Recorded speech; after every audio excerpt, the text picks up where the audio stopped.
Hoje, na pregação do Evangelho, eu convido você para ler Atos capítulo 16, o versículo 30 e 31, aonde um carcereiro que havia colocado Paulo e Silas no cárcere interior, depois de um terremoto, ele tirou estes homens para fora, pelo menos daquele ambiente onde eles estavam, e perguntou para eles: Senhores, o que é necessário que eu faça para me salvar? A resposta do apóstolo Paulo e Silas foi: crê no Senhor Jesus Cristo e serás salvo, tu e a tua casa. Eu faço uma pergunta para você que me ouve. Você está preparado para a partida deste mundo? Está preparado para a hora da morte? Diariamente morre multidões de pessoas no mundo.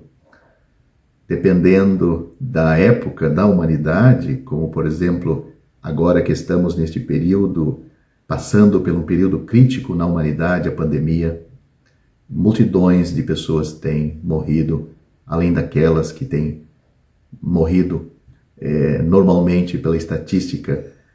Às vezes no período de guerra morrem mais pessoas por motivo daquela guerra. Mas o que normalmente assusta as pessoas é o passar pela morte, pois é estranho a nossa natureza. Realmente nós não fomos feitos para morrer, nós fomos feitos para viver. Mas por causa do pecado que entrou com a desobediência de Adão e Eva no jardim do Éden, desobedeceram o único mandamento que Deus tinha dado para eles, e aquele mandamento era a prova deles no jardim. Desobedecendo, eles pecaram, não somente prejudicaram a si mesmos, mas também a descendência que vieram depois deles. E Adão e Eva já viu este prejuízo tanto nas suas vidas, como também depois nos seus 2 filhos, quando Caim matou o seu irmão Abel. Mas, voltando ao que eu lhe perguntei, a pergunta que eu ia lhe fazer, você está preparado não para morrer, mas preparado para o que lhe espera depois da morte? Muitas pessoas se preocupam ou se abalam, se afligem com a morte em si. Mas o pensamento central e o que deve preocupar você aonde você vai estar depois desta vida, depois da morte, depois que você deixar esta vida. A morte não é o fim. Mesmo a morte causando terror, assustando, não sendo uma experiência normal para o ser humano, nós já nascemos morrendo. A cada dia a gente está morrendo, aos poucos. E enfim chega um dia em que deixamos esta vida. Mas o que espera você e eu depois desta vida aqui? Na eternidade, a Bíblia apresenta somente 2 lugares. Você está indo para o céu ou você está indo para o inferno. Não existe purgatório, não existe reencarnação. Após a morte, a Bíblia deixa bem claro que aos homens está ordenado morrerem uma vez, vindo depois disto o juízo. Para uma pessoa que vai para o céu, o juízo já caiu sobre uma outra pessoa, o Senhor Jesus Cristo. O nosso pecado tem que ser julgado. O nosso pecado precisa ser julgado justamente e justamente por aquele a quem os nossos pecados prejudicam, a quem os nossos pecados ofendem, a quem os nossos pecados agride a Deus. E foi Deus mesmo estava em Cristo reconciliando consigo o mundo. Foi Deus que fez Cristo pecado por nós, para que nele nós fôssemos feitos justiça de Deus. Foi Deus que o feriu, Deus que o fez pecado por nós. A Bíblia diz, Isaías capítulo 53, que ao Senhor agradou em moê-lo fazendo-o enfermar. E ele foi ferido, o Senhor Jesus na cruz foi ferido por nossas transgressões e moído por nossas iniquidades. Para um salvo, para uma pessoa que está indo para o céu, este juízo que está ordenado aos homens, morrer uma vez, vindo depois disto o juízo, caiu sobre Cristo na cruz. O salvo em vida, ele já se apropriou desta salvação que vem de graça, porque pela graça sois salvos por meio da fé. Esta salvação não vem de vós, é um dom de Deus, não vem das obras para que ninguém se glorie. Ele se apropriou dessa graça que Deus oferece, o seu Filho e a salvação que ele preparou pela fé. Mas um pecador não salvo, morrendo em seus pecados, ele mesmo arca com todas as consequências que traz o seu pecado. Ou seja, se você não é uma pessoa salva, você morrendo em seus pecados, você vai abrir os seus olhos. Ou seja, você está pensando, mas como? O meu corpo vai ficar aqui e eu vou ser sepultado, mas quem vai para a eternidade? A sua verdadeira pessoa, a sua alma e o seu espírito. A verdadeira pessoa que habita esta casa de carne, ossos e sangue. O corpo fica aqui, mas a sua verdadeira pessoa vai para a eternidade, para um de dois lugares, o céu ou o inferno. Se você não é uma pessoa salva, você vai abrir os seus olhos em trevas. É o que a Bíblia descreve. Um lugar de trevas, um lugar de sofrimento, de prantos, ranger de dentes. Nós temos a história de um homem, Lucas 16, que descreve, o Senhor Jesus conta a história e descreve um pouco do que é este lugar, do que estar no inferno sofrendo, e sofrendo de uma maneira eterna, nunca vai terminar o sofrimento. Nós temos lá um homem que ele diz, eu estou atormentado nestas chamas. Ou seja, a alma desta pessoa, neste estado, o sofrimento que causa é como sendo uma pessoa queimada, seu corpo queimado, mas agora ele tem as suas faculdades ainda. Ele diz, eu estou atormentado nestas chamas. Será que você quer ter um destino assim? Você pode estar pensando, mas Deus seria injusto me lançar no inferno? Deus é um Deus de amor. Mas é assim que a vida funciona? Você concorda com os bandidos, os assassinos, os estupradores, andar solto e não preso, sendo condenado? Tem crimes hediondos em que, talvez não sendo na sua família, não sendo com você, você não queria a pena de morte para ele, porque não é com você. Mas se fosse na sua família, a sua justiça interior, mesmo sendo um pecador e não tendo o grau de justiça de Deus, se fosse com você, a sua família, você queria que as autoridades tirassem a vida daquela pessoa. E é isso que a Bíblia ensina? A pena de morte é uma autorização bíblica para certos crimes? Agora então, se nós seres humanos, pecadores, julgamos outros seres humanos até a morte por causa dos seus crimes hediondos, agora e Deus? Sim, você também ama as pessoas, mas você não ama o crime daquelas pessoas. Você não concorda com a postura daquelas pessoas.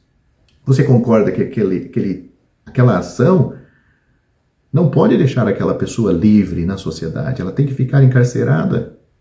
Ah, mas Deus, sendo Deus, enfim, o que ele vai fazer? Vai fazer vistas grossas para os nossos pecados e vai nos levar para o céu e vai ver só o lado bom que nós temos. E qual é o lado bom que nós temos? Avaliado por Deus, Deus diz, todos nós somos como o imundo. E as nossas justiças, o melhor que nós fizemos, é como o trapo da imundícia. Você pode ler isto claramente em Isaías capítulo 64, versículo 3. Ele diz também, na sua palavra, Deus escreveu um livro que se chama Bíblia, um compêndio de livros que tem 66 livros. Em Romanos capítulo... não sabia que Deus escreveu um livro? Ele escreveu, ele usou homens para escrever. Sim, ele não ia usar um anjo, ele usou homens. Ele inspirou esses homens e ele escreveu o que você e eu devemos saber. Ele disse, não há diferença, porque todos pecaram e destituídos estão da minha glória.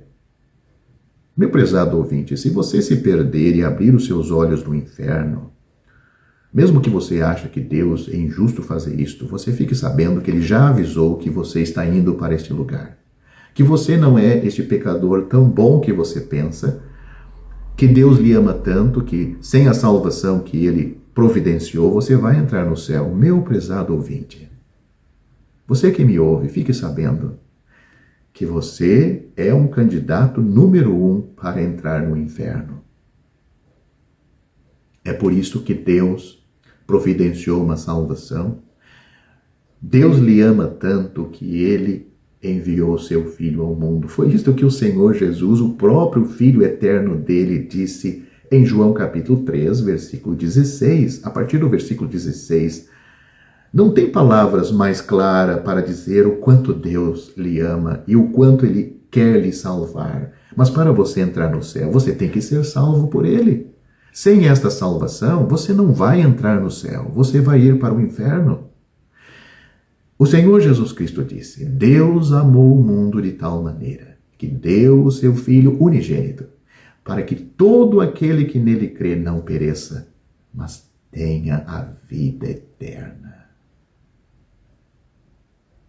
Deus enviou o seu Filho ao mundo, não para que condenasse o mundo, mas para que o mundo fosse salvo por ele. Quem crê nele não é condenado, mas quem não crê já está condenado, porquanto não crê no nome do unigênito Filho de Deus. E a condenação é esta, que a luz veio ao mundo, e os homens amaram mais as trevas do que a luz, porque as suas obras são más. Eles não vêm para a luz, para que as suas obras não sejam manifestas. Mas quem crê no Filho, ele vem para a luz, ele vem para perto de Deus, para que as suas obras sejam manifestas, porque são feitas em Deus. Na história que lemos do carcereiro, o apóstolo Paulo, um dos grandes pregadores, e Silas também, seu companheiro, irmão em Cristo, eles foram presos nessa cidade de Filipos por causa da pregação do Evangelho. E lá no cárcere existiam muitas pessoas, sim, presas lá, mas também existia um carcereiro. E Deus tinha em vista aquela pessoa, o carcereiro, em vista a pessoa dele e também da sua família. E muitas vezes para Deus levar uma pessoa à realidade da eternidade, à realidade da necessidade da salvação, Ele tem que sacudir esta pessoa com um terremoto. Tem que abalar os seus alicerces, a sua confiança nas coisas em si, a sua apreciação no dinheiro, na família, na vida social. Deus, enfim, tem que talvez tirar ou abalar aquilo para que a pessoa se acorde e pense, tem uma eternidade me esperando. A vida não é só isto. A vida não é só a família, o trabalho, o dinheiro. Deus fez isto com esse carcereiro. O castigo para os soldados ou carcereiros deixar escapar um preso era a morte.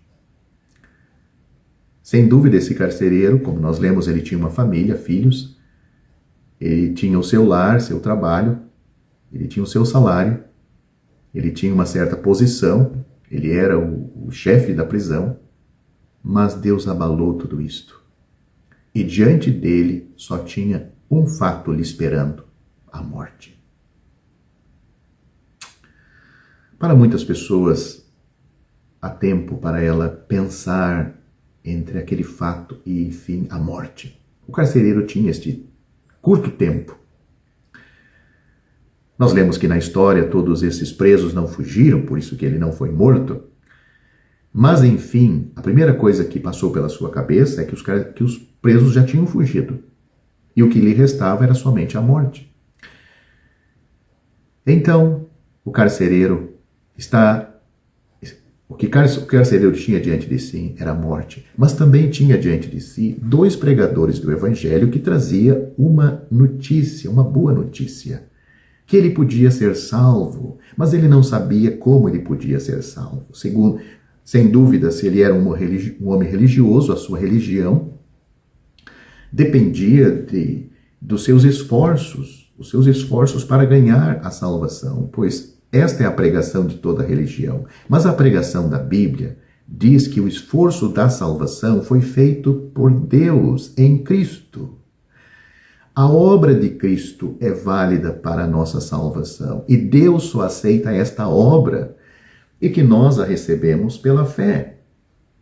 Quando o carcereiro perguntou para Paulo e Silas o que era necessário para que ele tivesse essa salvação, Paulo e Silas responderam para o carcereiro a única mensagem bíblica, a única coisa que Deus tem para nós, a única coisa que Deus tem para nos dizer para recebermos a salvação, ela é recebida pela fé. Ela vem de uma pessoa. O apóstolo Pedro, também neste mesmo livro de Atos, no capítulo 4, versículo 12, quando falava com líderes religiosos da nação de Israel, ele disse claramente que em nenhum outro há salvação, porque também debaixo do céu nenhum outro nome há dado entre os homens pelo qual devamos ser salvos. Só por Jesus é que você e eu podemos ser salvos. Mas a salvação que Deus apresenta através do Senhor Jesus não é um processo de fidelidade a Ele, não é um processo de fidelidade à igreja, não é um discipulado, não é você ler um livro, um processo de um livro que você vai mudando os seus pensamentos, vai trocando certos pensamentos errados que você tinha, posturas erradas, e vai preenchendo aquilo com coisas boas que a Bíblia apresenta. Isto é uma reforma exterior, interior, intelectual, emocional, moral, mas não é uma mudança espiritual que é feita somente por Deus. Quando?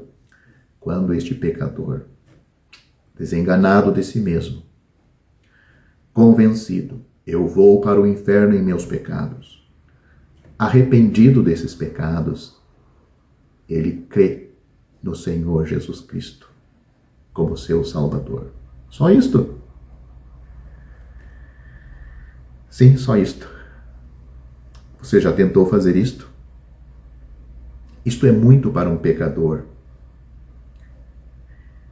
É simples, é fácil de ouvir e é uma atitude simples e fácil para um pecador que já chegou no ponto de ser salvo, ou seja, um ponto em que esse pecador está despertado por Deus, não simplesmente informações intelectuais, informações na cabeça, mas passando por este processo real na sua alma, na sua vida, na sua mente, mas um processo espiritual onde Deus está operando.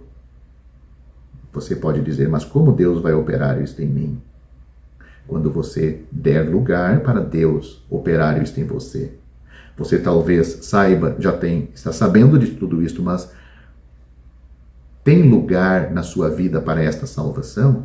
Tem lugar na sua vida para Deus mostrar que você é um pecador perdido, merecedor do inferno? Ou você resiste a esta palavra? Se você resiste a essa palavra, a essa informação, Deus não vai dar o próximo passo. Não vai abrir os seus olhos, não vai levá-lo ao verdadeiro arrependimento e não vai abrir os seus olhos para saber como descansar em Cristo para ser salvo. Você não está despertado como este carcereiro que, todo trêmulo, leia a história completa, todo trêmulo, se prostrou ante Paulo e Silas e perguntou: o que é necessário que eu faça para me salvar? A resposta foi, para uma pessoa assim: crê no Senhor Jesus Cristo e você será salvo. Talvez a resposta para você ainda não seja esta. A resposta para você é que você tem que crer que está indo para o inferno. Você é um pecador perdido que, se morrer hoje, você vai abrir os seus olhos em tormentos. Você acredita nisto? Bem, não faz diferença. Você acreditando ou não, a Bíblia deixa clara, o Senhor Jesus Cristo foi um dos que mais falou sobre deste assunto claramente, que o pecador, morrendo em seus pecados, ele abre os seus olhos no inferno, um lugar onde a sua consciência nunca vai desligar. A sua consciência então vai se despertar claramente agora e ele vai compreender: eu estou aqui por causa dos meus pecados. Não vai haver motivo por toda a eternidade de acusar Deus que não lhe amou, que não lhe deu oportunidade. Eu conheço uma pessoa que trabalha num lar para idosos e existe uma senhora lá que ela diz as seguintes palavras, ou diz a seguinte palavra, melhor dizendo, salvação. É o que ela diz: salvação, salvação, salvação. Então, esta irmã que trabalha neste lar perguntou para ela o que significa salvação. E começou a explicar para ela o que é a salvação. Ela disse: olha, para você ser salvo, você tem que crer no Senhor Jesus. Uma senhora com idade já avançada. E essa senhora perguntou: mas será que ele vai me perdoar de todos os meus pecados? Esta irmã disse: sim, ele morreu na cruz justamente para perdoar os meus pecados. Para a surpresa dessa irmã, sabe o que essa senhora respondeu? Ela disse: olha, minha filha, tu sabe que eu já tive a oportunidade na vida de ser salva?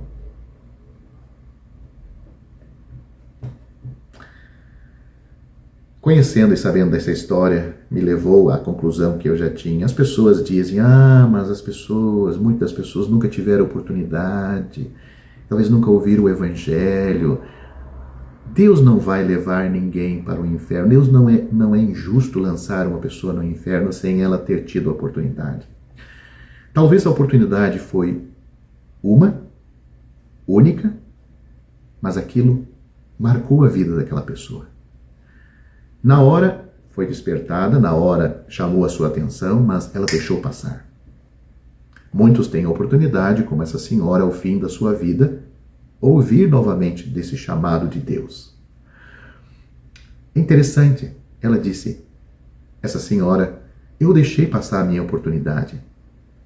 Será que Deus pode me perdoar ainda agora no final da minha vida, que eu já gastei toda a minha vida em meus pecados? Eu tenho muito pecado. Esta era a linguagem dessa senhora. Esta irmã disse: sim, Deus pode perdoar todos os seus pecados. Foi para isto que Cristo morreu. Esta é uma palavra fiel e digna de toda aceitação, que Cristo Jesus veio ao mundo para salvar os pecadores, dos quais eu sou o principal. Estas foram as palavras do apóstolo Paulo, em 1 Timóteo capítulo 1, versículo 15. O principal dos pecadores foi salvo. Paulo disse: eu sou o principal. Então outros, como Paulo, também podem serem salvos quando creem no Senhor Jesus Cristo como seu Salvador. Você que me ouve, você tem esta salvação? Você quer ter esta certeza de salvação? Neste tempo em que estou falando aqui, quantas pessoas já partiram para a eternidade? Esta fila está andando rapidamente. Uma hora, qualquer momento deste, será você. Será eu? Você partindo desta vida para a eternidade, aonde você vai estar por toda a eternidade.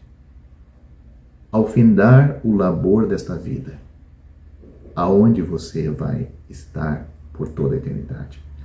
No céu ou no inferno? Você responda para si mesmo. Ir para o céu, você precisa de um Salvador. O Senhor Jesus Cristo disse: eu sou o caminho, a verdade e a vida. Ninguém ninguém vem ao Pai senão por mim. O Senhor Jesus disse: e dou-lhes a vida eterna, e nunca hão de perecer, e ninguém as arrebatará da minha mão. Você também, e para você eu respondo, que me pergunta o que é necessário que você faça para ser salvo? Crê no Senhor Jesus Cristo, e você será salvo. A salvação é possível. É possível ter certeza nesta vida. O apóstolo Paulo, escrevendo aos Coríntios, capítulo 1, versículo 18, ele diz: a palavra da cruz é loucura para os que perecem, mas para nós que somos salvos é o poder de Deus.